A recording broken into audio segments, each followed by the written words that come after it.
Alpes suisses, l'enquête de police n'aboutira jamais.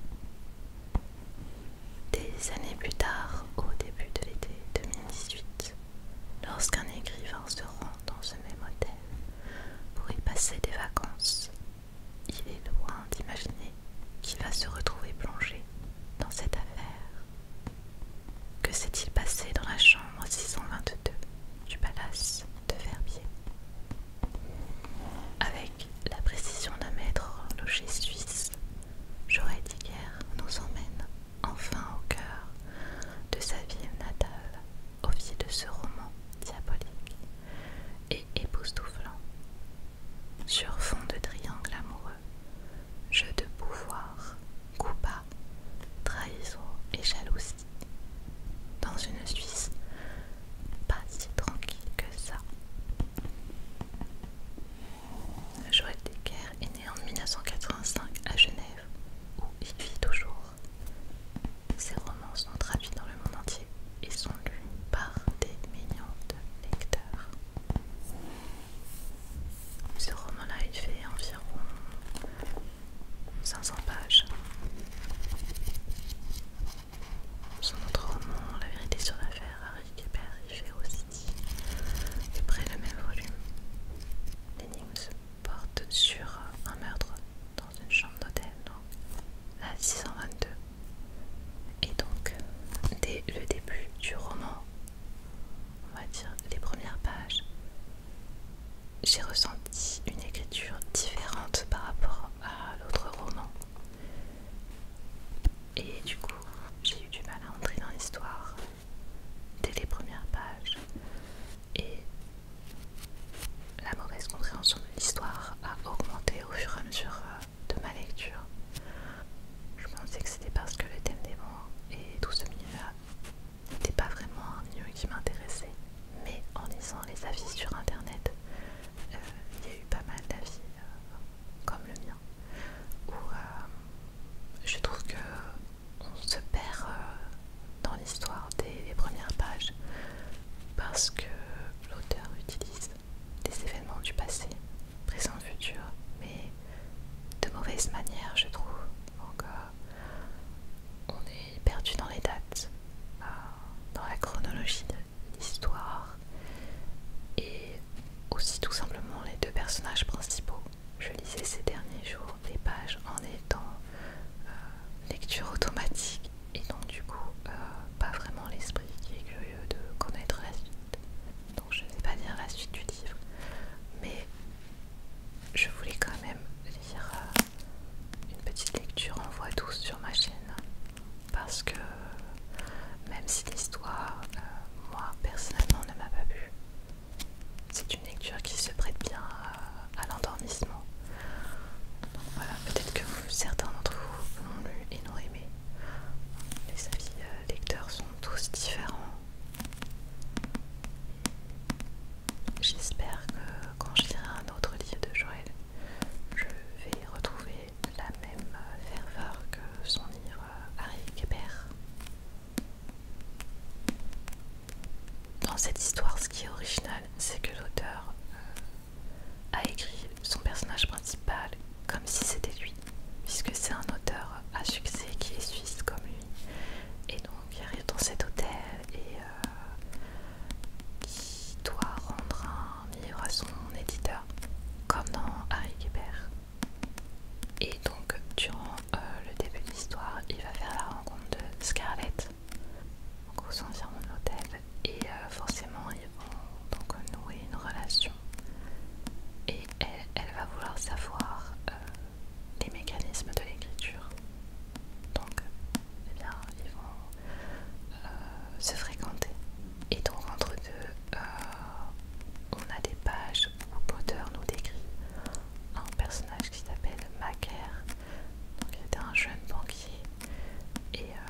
Prologue. Le jour du meurtre, dimanche 16 décembre. Il était 6h30 du matin. Le palace de Verbier était plongé dans l'obscurité. Dehors, il faisait encore nuit noire et il neigeait abondamment. Au 6e étage, les portes de l'ascenseur de service s'ouvrirent. Un employé de l'hôtel apparut avec un plateau de petit déjeuner et se dirigea vers la chambre 622. En y arrivant, il se rendit compte que la porte était entr'ouverte. De la lumière filtrait par l'interstice. Il s'annonça, mais n'obtint aucune réponse. Il prit finalement la liberté d'entrer, supposant que la porte avait été ouverte à son intention. Ce qu'il découvrit lui arracha un hurlement. Il s'enfuit pour aller alerter ses collègues et appeler les secours. À mesure que la nouvelle se propagea à travers le palace, les lumières s'allumèrent à tous les étages. Un cadavre gisait sur la moquette de la chambre 622.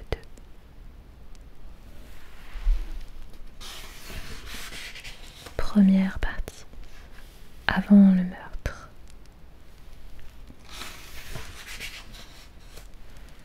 Chapitre 1. Coup de foudre. Au début de l'été 2018, lorsque je me rendis au palace de Verbier, un hôtel prestigieux des Alpes suisses, j'étais loin d'imaginer que j'allais consacrer mes vacances à élucider un crime commis dans l'établissement bien des années auparavant. Ce séjour était censé m'offrir une pause bienvenue, après 2 petits cataclysmes personnels survenus dans ma vie.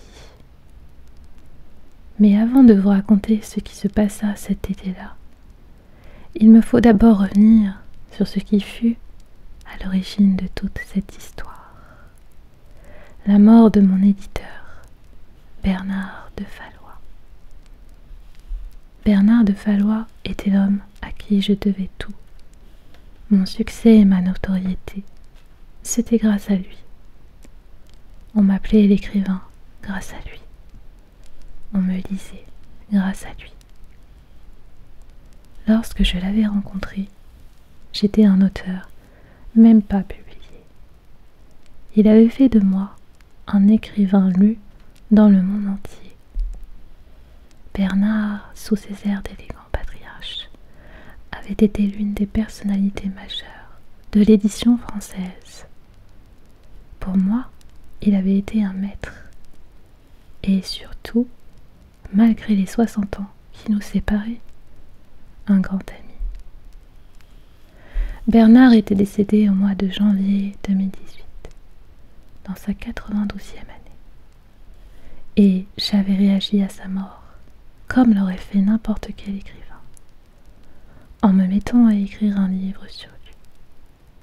Je m'y étais lancé corps et âme, enfermé dans le bureau de mon appartement, du 13 avenue Alfred Bertrand, dans le quartier de Champel, à Genève. Comme toujours en période d'écriture, la seule présence humaine que je tolérais était celle de Denise, mon assistante. Denise était la bonne fée qui veillait sur moi, éternellement de bonne humeur. Elle organisait mon agenda, triait et classait le courrier des lecteurs, relisait et corrigeait ce que j'avais écrit. Accessoirement, elle remplissait mon frigidaire et m'approvisionnait en café. Enfin, elle s'attribuait des fonctions de médecin de bord, débarquant dans mon bureau comme si elle montait sur un navire après une interminable traversée, et me prodiguait des conseils de santé. « Sortez d'ici !» ordonnait-elle gentiment. allez faire un tour dans le parc pour vous aérer l'esprit. Ça fait des heures que vous êtes enfermé. J'y suis déjà allée courir tôt ce matin, lui rappelai-je. Vous devez vous oxygéner le cerveau à intervalles réguliers, insistait-elle. C'était presque un rituel quotidien. J'obtempérais et je sortais sur le balcon du bureau. Je m'emplissais les poumons de quelques bouffées de l'air frais de février, puis, la défiant d'un regard amusé, j'allumai une cigarette. Elle protestait et me disait, d'un ton consterné, « Vous savez, Joël, je ne viderai pas votre cendrier. Comme ça, vous vous rendrez compte de ce que vous fumez. » Tous les jours, je m'astreignais à la routine monacale qui était la mienne, en phase d'écriture, et qui se décomposait en 3 étapes indispensables. Me lever à l'aube, faire un jogging et écrire jusqu'au soir. C'est donc indirectement grâce à ce livre que je fis la connaissance de Sloane. Sloane était ma nouvelle voisine de palier. Depuis son récent emménagement, tous les habitants de l'immeuble parlaient d'elle. Pour ma part, je n'avais jamais eu l'occasion de la rencontrer. Jusqu'à ce matin où, de retour de ma séance de sport quotidienne, je la croisai pour la première fois. Elle revenait elle aussi d'un jogging et nous pénétrâmes ensemble dans l'immeuble. Je compris aussitôt pourquoi Sloane faisait l'unanimité parmi les voisins. C'était une jeune femme au charme désarmant. Nous nous contentâmes d'un salut poli, avant de disparaître chacun dans notre appartement. Derrière ma porte, je restais béat. Cette brève rencontre avait suffi à me faire tomber un peu amoureux. Je n'eus bientôt plus qu'une idée en tête, faire la connaissance de Sloane. Je tentai une première approche par l'entremise de la course à pied. Sloane courait presque tous les jours, mais sans horaire régulier. Je passais des heures à errer dans le parc Bertrand, désespérant de la croiser. Puis soudain, je la voyais qui filait le long d'une allée. En général, j'étais bien incapable de la rattraper. Et j'allais l'attendre à l'entrée de notre immeuble. Je trépignais devant les boîtes aux lettres, faisant semblant de relever le courrier, chaque fois que des voisins allaient et venaient, jusqu'à ce qu'elle arrive enfin. Elle passait devant moi, me souriait, ce qui me faisait fondre et me décontenancer. Le temps de trouver quelque chose d'intelligent à lui dire, elle était déjà rentrée chez elle. C'est la concierge de l'immeuble, Madame Armanda, qui me renseigna sur Sloane. Elle était pédiatre, anglaise par sa mère, père avocat. Elle avait été mariée 2 ans, mais ça n'avait pas marché.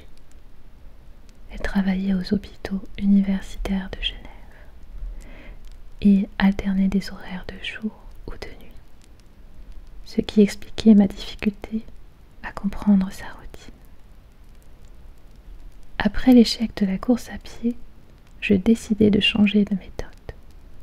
Je confiai à Denise la mission de surveiller le couloir à travers le Judas et de m'avertir lorsqu'elle la voyait apparaître. Au cri de Denise, « Elle sort de chez elle !» Je déboulais de mon bureau, pomponné et parfumé, et j'apparaissais à mon tour sur le palier, comme s'il s'agissait d'une coïncidence.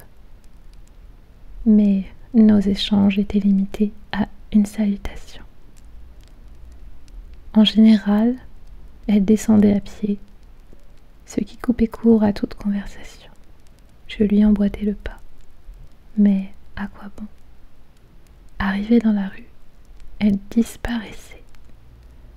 Les rares fois où elle prenait l'ascenseur, je restais muet, et un silence gêné s'installait dans la cabine.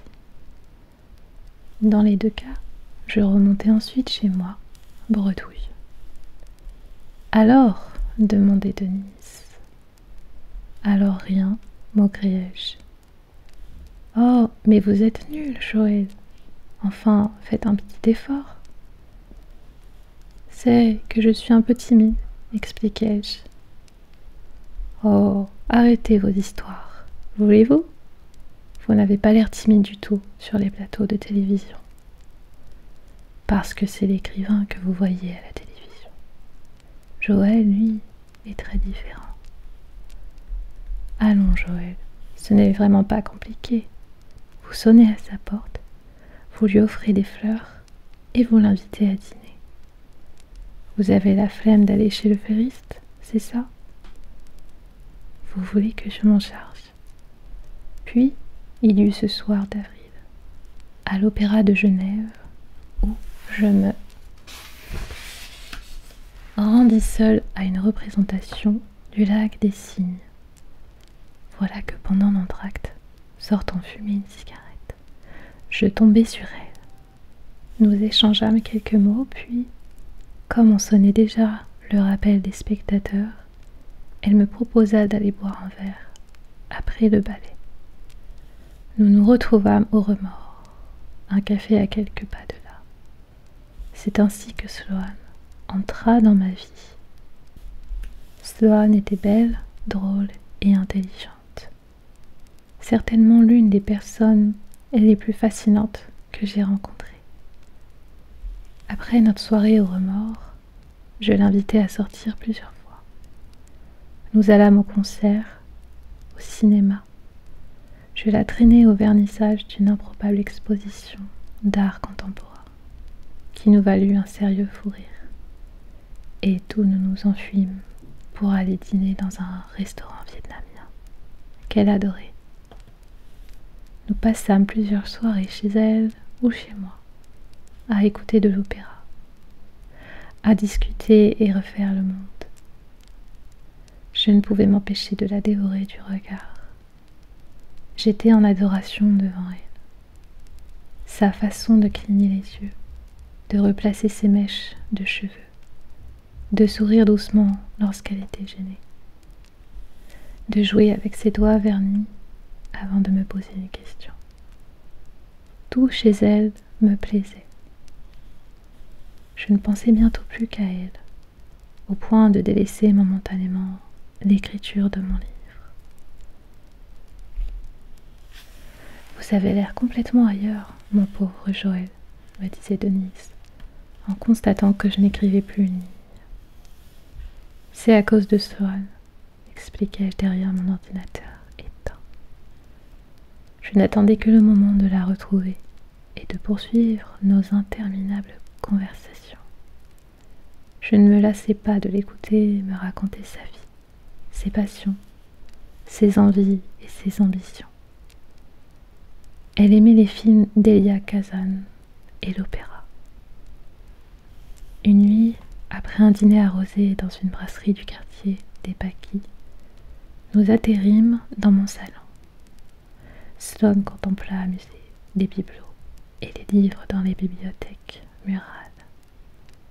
Elle s'arrêta longuement sur un tableau de Saint-Pétersbourg que je tenais de mon grand-oncle.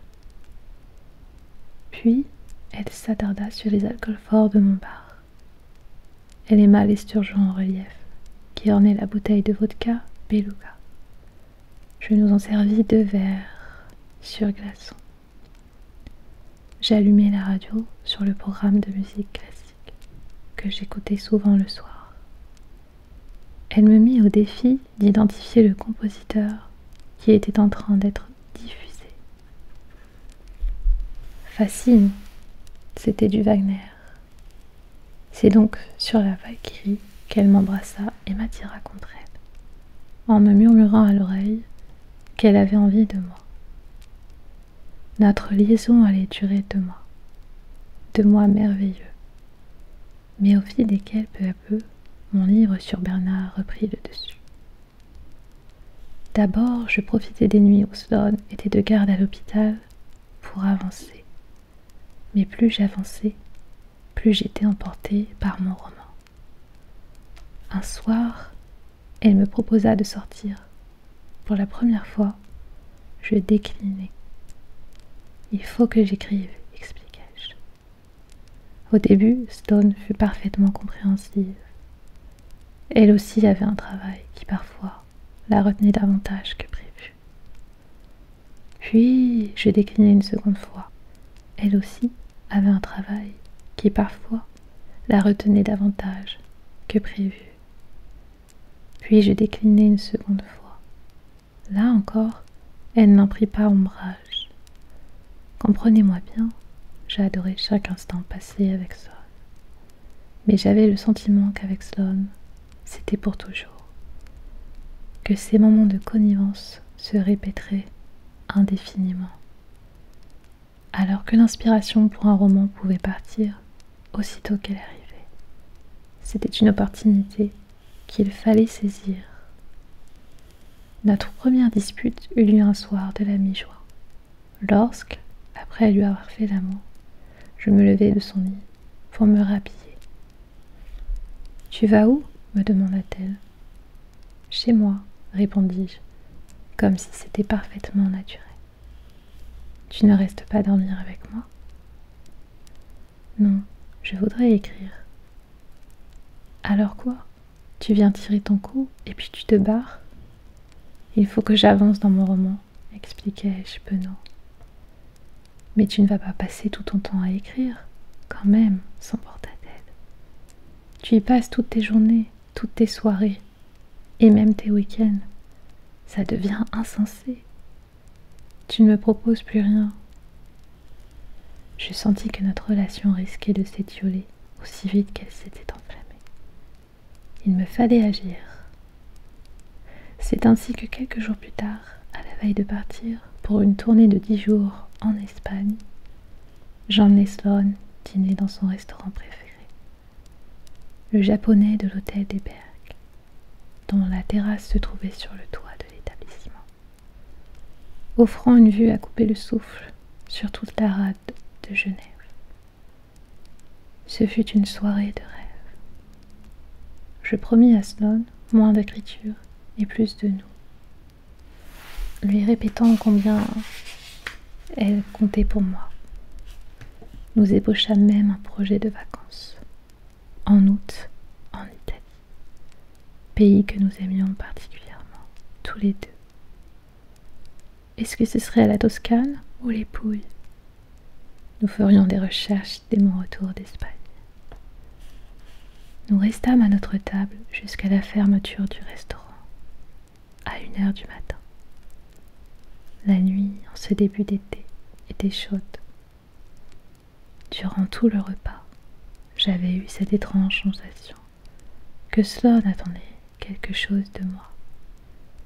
Et voilà qu'au moment de nous en aller, lorsque je me levai de ma chaise et que les employés se mirent à passer la serpillière sur la terrasse autour de nous, Sloane me dit : « Tu as oublié, hein ? » ?»« Oublié quoi ? demandai-je. C'était mon anniversaire, aujourd'hui. En voyant mon air atterré, elle comprit qu'elle avait raison. Elle partit furieuse. Je tentai de la retenir, me confondant en excuses, mais elle monta dans le seul taxi disponible devant l'hôtel, me laissant seule sur le perron, comme l'imbécile que j'étais, sous le regard goguenard des voituriers. Le temps de récupérer ma voiture et de rejoindre le 13 avenue Alfred Bertrand. Sloane était déjà rentrée chez elle. Elle avait coupé son téléphone et refusa de m'ouvrir. Je partis le lendemain pour Madrid et, pendant tout mon séjour là-bas, mes nombreux messages et mes courriels restèrent sans réponse. Je n'eus aucune nouvelle d'elle. Je rentrai à Genève le matin du vendredi 22 juin pour découvrir que Sloane avait rompu avec moi. C'est Madame Armanda, la concierge, qui fut la messagère. Elle m'intercepta à mon arrivée dans l'immeuble. Voici une lettre pour vous, me dit-elle.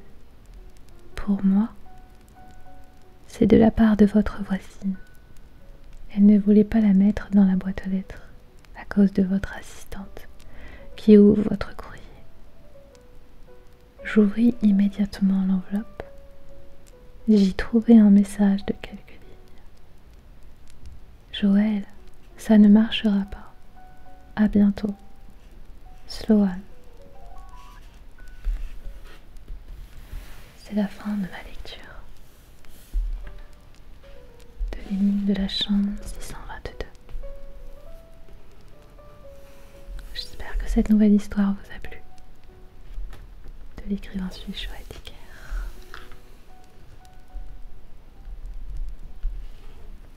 Et je vous souhaite une agréable fin de vidéo dans la sérénité. Belle nuitée ou belle journée. Et à la prochaine vidéo sur ma chaîne.